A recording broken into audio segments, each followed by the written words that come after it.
कित्येक वेळेस वाटतं ना, अरे खूप पटकन गेलं हे वर्ष, कळलंच नाही. खूप लगेच पुन्हा तेच सण आले. तर हो, या पृथ्वीचा वेग तसाच आहे, पण तुझ्या कार्याचा वेग मात्र मंदावलाय हे तू विसरतोस. ही धरणी त्याच वेगाने घिरट्या घालतीये, पण तू मात्र तुझ्या सुप्त मनाच्या आरामशाही जाळ्यात अडकून पडलायस. कसं ते सांगतो.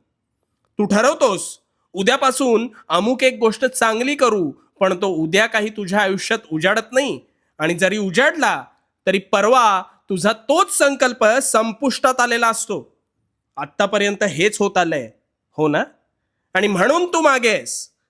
अरे वेळेचा वेग तोच आहे, पण तुझ्या कार्याचा हालचालींचा वेग मात्र मंदावलाय. आणि म्हणून तुला वेळेचं भान राहत नाही.